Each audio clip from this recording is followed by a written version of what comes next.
Friends, आज की कहानी है बेटे की धोखेबाजी भाग 1।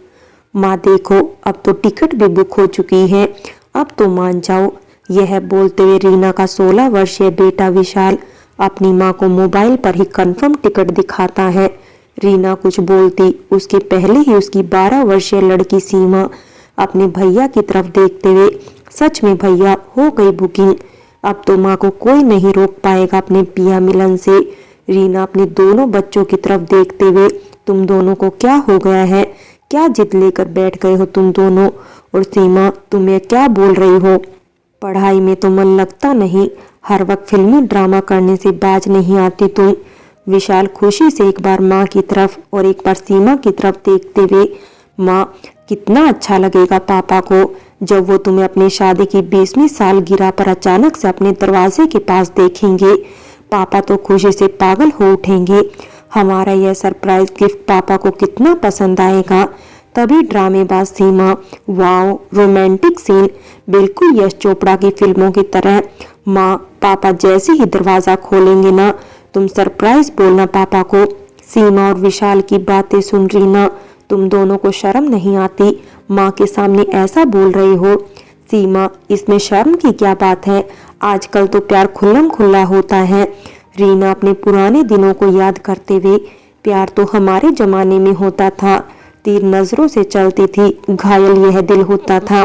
तभी विशाल, वाओ माँ, क्या फिल्मी अंदाज में बोल रही हो, तुम अपनी इतनी अच्छी फीलिंग कहाँ छुपा कर रखती हो? विशाल की बातें सुन अपनी भावनाओं को संभालते हुए रीना बात को घुमाते हुए, तुम दोनों यह क्या लेकर बैठ गए हो? तुम सब जानते हो कि तुम्हारे दादाजी और दादी जी की तबीयत बिगड़ती रहती है, कैसे छोड़ जाऊं मैं तुम सबको? विशाल, माँ, कौन सा तुम साल भर के लिए जा रही हो, बस 1 महीने की तो बात है। यह लम्हा सिर्फ तुम और पापा के लिए है, जो एक साथ गुजारेंगे, न कोई परिवार और न कोई जिम्मेदारी, बस तुम और पापा, तुम्हारे साथ बस कुछ पल जो सिर्फ तुम दोनों के होंगे। तभी रीना की सास, जो कुछ दिनों से देख रही थी कि दोनों बच्चे अपनी माँ को उनके बेटे के पास भेजना चाहते हैं, मान जाओ रीना, चली जाओ, मैं यहाँ सब संभाल लूंगी। रीना कुछ बोलती उसके पहले ही उसके मुंह पर हाथ रखते हुए विशाल, माँ, 2 दिन बाद की बुकिंग है, तैयार रहना। रीना अपने मुंह से विशाल का हाथ हटाते हुए, इतनी जल्दी? तुम दोनों बिना सोचने तक का भी समय नहीं देते। विशाल अपने मोबाइल की तरफ देखते हुए, माँ, इस टेक्नोलॉजी के जमाने में सिर्फ मोबाइल को ही सोचने दो, तुम बस तैयारी करो जाने की। अब तो सबकी बातें सुन रीना का मन भी अपने पति निशांत की तरफ घूम रहा था। उसके पसंद के मोतीचूर के लड्डू बनाने लगी। रीना के हाथों से बने मोतीचूर के लड्डू निशांत को बहुत पसंद है। निशांत की नौकरी दूसरे शहर में है, अच्छी पैकेज मिलती है निशांत को वहां पर। यहाँ उसका पुश्तैनी मकान है, जहाँ वो भी निशांत के माता पिता और अपने बच्चों के साथ रहती है। जब रीना ब्याह कर आई तो इसी पुश्तैनी घर में उसका स्वागत हुआ। निशांत के साथ वो कभी वहां नहीं जा पाई। सास ससुर की देखभाल, फिर विशाल और सीमा का जन्म, बस धीरे धीरे यही उसकी दुनिया बन गई। निशांत हर महीने अकाउंट में पैसे भेज दिया करता है, उसी पैसे से रीना घर का खर्च चलाती थी। 4-5 महीने में निशांत का आना बस 2 दिन के लिए होता था। उस 2 दिन में भी सब उसे घेर कर बैठे रहते। रीना और निशांत बहुत कम ही मिल पाते थे। आज रीना पूरे मन से तैयारी कर रही थी निशांत के पास जाने की। विशाल ने उसे ट्रेन में बिठा दिया, एक बच्चे की तरह उसे पूरे रास्ते का डिटेल्स दे रहा था, क्योंकि अब अपनी माँ को इतनी दूर भेजना, वो भी अकेले, एक डर उसे भी सताने लगा। रीना, विशाल, मैं बच्ची नहीं हूँ, वहां जाकर तुम्हें फोन करती हूँ। विशाल, माँ, मैंने एड्रेस तुम्हारे मोबाइल पर सेंड कर दिया है, ठीक वहीं जाना। रीना विशाल की बेचैनी समझ रही थी।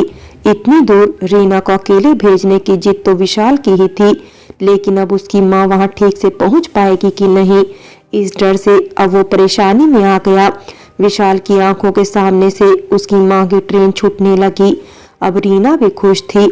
ट्रेन की खिड़की से ठंडी हवाओं के साथ उसके बीते हुए पल भी उसके साथ जाने लगे। आज भी वो पल उसी तरह सजे हुए हैं जैसे रीना ने सजाए थे। इतने सालों में अब रीना और निशांत इतने दिन एक साथ रहेंगे। टाइमिंग देख रीना अंदाजा लगा चुकी थी कि जब वो निशांत के घर पहुंचेगी तो वो घर में ही होंगे। रात भी रीना की आंखों आंखों में ही कट गई। सुबह 6 बज रहे थे कि विशाल का कॉल आया, माँ अब उतरने का समय हो गया है, तुम देखकर उतरना, एक ऑटो कर उस एड्रेस पर चली जाना। रीना, विशाल तुम टेंशन मत लो, मैं वहां पहुंचकर तुम्हें फोन करती हूँ। ऑटो पकड़ रीना उस पते पर पहुंच गई। धीरे धीरे दरवाजे तक पहुंची। बेल बजाने से पहले रीना ने अपना हुलिया अपने हाथों से ही ठीक किया। ठीक करते ही उसने बेल बजा दी। एक बार बजाई तब भी निशांत ने आकर दरवाजा नहीं खोला। फिर उसने दोबारा बेल बजाई। कुछ देर में ही एक औरत जो चूड़ीदार पजामी पहनी हुई थी ने दरवाजा खोला। फिर अपने बालों को ठीक करते हुए रीना से पूछने लगी, किससे मिलना है आपको? रीना ने फोन पर एड्रेस दिखाते हुए, जी निशांत पांडे का घर यही है। वो औरत, जी यही है, क्या काम है आपको? रीना, जी आप कौन? उस औरत ने अपना परिचय देते हुए, जी मैं उनकी पत्नी हूँ। रीना जो यह सुनकर भी यकीन नहीं कर पा रही थी, तभी कमरे से कोई, मीरा जल्दी आओ यार, कौन आया है? वो औरत जिसका नाम मीरा था वहीं खड़े होकर उसने जोर से आवाज लगाई, सुनिए जी जरा बाहर आइए, कोई मिलने आया है आपसे। मीरा के इतना बोलने से ही रीना की नजर भीतर की तरफ अटक गई, यह सोचकर कि यह कोई और ही निशांत हो। लेकिन किस्मत तब खराब निकली जब उसके सामने उसका पति खड़ा था। निशांत रीना को देखते ही तुम, बस इतना ही कह पाया था कि उसके मोबाइल पर किसी का फोन आता है। फोन पर नाम देखकर ही निशांत का चेहरा बता रहा था कि यह फोन विशाल का ही है। निशांत को फोन कट करते देख रीना बिना कुछ कहे वहां से निकल पड़ी। किस गली जाना है अब यह उसे पता नहीं था। आंसुओं की धारा जो कहीं भी टपक पड़ती है उसे अपने आंचल से पोंछते हुए उस ओर जा रही थी जहां उसके कदम जा रहे थे। अंत में एक सुनसान जगह देख रीना बैठ गई। 2 पल बैठ शांति से कुछ देर सांस लेना चाहती थी, लेकिन विशाल का फोन था कि बजे ही जा रहा था। रीना की हिम्मत ही नहीं थी कुछ बता सके उसे, लेकिन बात तो करनी ही थी उसे। अपने आंसुओं को पोंछते हुए अपनी बोतल से पानी निकालकर पीकर अपने गले की आवाज को नॉर्मल करते हुए फोन रिसीव करती है। विशाल, क्या माँ फोन क्यों नहीं उठा रही हो?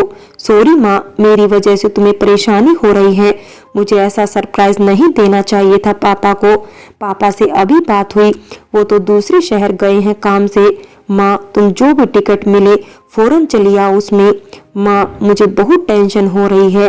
रीना बस विशाल की बातों पर हाँ हूँ ही कर पाई, गले से उसकी आवाज ही नहीं निकल रही थी। विशाल ने तो फोन कट कर दिया, लेकिन कुछ देर पहले जो उसे सरप्राइज मिला उसे वो कैसे भूलती। कितनी आसानी से निशांत ने भी झूठा बहाना बना दिया, लेकिन वो क्या करेगी, कहाँ जाएगी। एक सरप्राइज देने आई थी निशांत को अपनी 20वीं सालगिरह पर, लेकिन यहाँ तो निशांत ने ही उसे रिटर्न सरप्राइज गिफ्ट दे दिया। उसे इतने सालों में कभी भी निशांत की बातों से यह नहीं लगा कि उसे एक अलग दुनिया भी है, लेकिन वो जिससे जुड़ी है वो भी निशांत की ही दुनिया थी। तो फिर निशांत ने ऐसा क्यों किया? निशांत का मन उसे ऊब चुका था तो कभी बताया क्यों नहीं? आज निशांत की बेवफाई की सजा वो किसको दे? अपने सास ससुर को, उस सास ससुर को जिनके साथ रहते रहते इस 20 सालों में एक गहरा रिश्ता जुड़ चुका था उनके साथ में। घर परिवार बच्चों को चलाते चलाते रीना जिम्मेदारियों में खोने लगी, कभी खुद पर ध्यान ही नहीं दिया। हर कोने से मोटापा बढ़ रहा था, लेकिन निशांत को तो कुछ और ही चाहिए था जो उस मीरा में है, एकदम सुराही जैसा फिगर। वो तो बस एक बोझ बन चुकी है शायद निशांत के लिए, लेकिन विशाल और सीमा की जिम्मेदार तो अब भी वो ही उठा रहा था। यह सोच ही रही थी कि तभी विशाल का फोन, माँ तुम्हें टिकट मिला क्या? रीना खुद को संभाल झूठ बोलते हुए, बेटा लंबी लाइन है, मिल जाएगा, तुम टेंशन मत लो, मैं अभी टिकट की लाइन में ही हूँ। उसकी बात खत्म होते ही कुछ फटे पुराने कपड़े पहने हुए कुछ बच्चे उसके पास आकर खाने के लिए कुछ मांगने लगे। तभी रीना को याद आया कि उसके बैग में मोतीचूर के लड्डू रखे हैं, जो अब शायद किसी को उसकी जरूरत नहीं थी। उसने उन बच्चों को लड्डू दिए और स्टेशन की तरफ बढ़ने लगी। सफर के बाद घर पहुंचते ही दरवाजे पर ही विशाल अपनी माँ को गले लगाते हुए, थैंक गॉड माँ, तुम सही सलामत आ गई। तभी मायूसी से सीमा अनजाने में ही माँ पापा को सरप्राइज देने गई थी, लेकिन खुद ही सरप्राइज हो गई। विशाल, मेरी ही गलती थी कि मैंने सरप्राइज की प्लानिंग कर दी। रीना अभी तक ठीक से घर के भीतर भी नहीं घुसी थी और सबकी नजरों से खुद को बचाने का भरसक प्रयास कर रही थी कि उसकी सास मेरा मुन्ना सारा दिन इस घर की जिम्मेदारी के लिए बेचारा इधर उधर धक्के खाता फिरता है, सुकून से घर की रोटी भी उसे नसीब नहीं। सबकी बातें और निशांत के प्रति सबका विश्वास देख अब रीना खुद के आंसू को रोक नहीं पा रही थी। सबके सामने तो संभाल लिया, लेकिन अब बर्दाश्त के बाहर था। सामान रख वो बिना किसी से कुछ बोले बाथरूम में घुसकर नल के पानी को छोड़ते हुए अपने आंसुओं को उसी पानी के साथ बहने देती है। रीना ने खुद को बाथरूम में बंद कर लिया, लेकिन कब तक वो खुद को बाथरूम में छुपाती? क्या खुद को कहीं पर भी बंद कर किसी याद या बात को दिमाग से निकाला जाता है? नहीं, मेरे ख्याल से भी नहीं। कोई कहीं भी छुप जाए, कितनी भी दूर क्यों ना चला जाए, जिससे हम बचकर भागना चाहते हैं, कहीं ना कहीं वो हमेशा हमारे साथ रहती है। बंद कमरे में भी वो हमारा साथ नहीं छोड़ती और भीड़ में रहने के बावजूद भी आप उससे नहीं भाग सकते। आज ऐसी ही स्थिति रीना की भी है। सबकी नजर से छुपकर रीना बाथरूम में नल के पानी से अपने मुंह पर पानी के छींटे डाले जा रही थी, लेकिन आंखों के आंसू को रोक नहीं पा रही थी।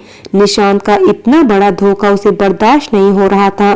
वो भी चिल्लाना चाहती थी, निशांत से कुछ पूछना चाहती थी, लेकिन कुछ नहीं कर पाई।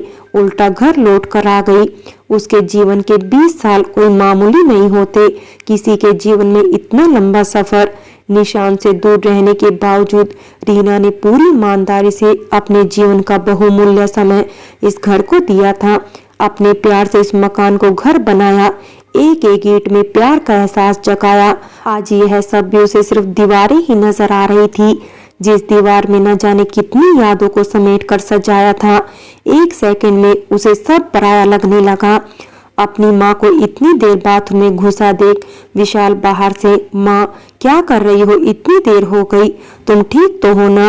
रीना की आवाज गले से बाहर नहीं आ पा रही थी। विशाल को बोलना तो चाहती थी कि ठीक हूँ, लेकिन आवाज निकले तब ना। कुछ देर बाद भी आवाज न आने पर विशाल फिर से, माँ तुम ठीक तो हो ना? अब रीना दरवाजा खोलते ही थोड़े गुस्से से, क्या बचपना है विशाल?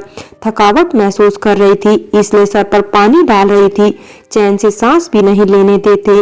लेकिन विशाल को अपनी माँ की बात कुछ अटपटी सी लगी। फिर खुद को समझाते हुए कि थकान तो हुई है माँ को, माँ के पास जाकर, माँ चल मैं तुम्हें ब्लैक कॉफी बनाकर पिलाता हूँ, तुम थोड़ी देर आराम कर लेना। रीना ने भी मना नहीं किया। आज उसका भी मन और जिया दोनों ही जल रहा था। फ्रेंड्स, बाकी की कहानी अगले भाग में देखें, और अगर कहानी अच्छी लगी हो तो लाइक करें, शेयर करें और प्यार भरी कहानी चैनल को सब्सक्राइब करें।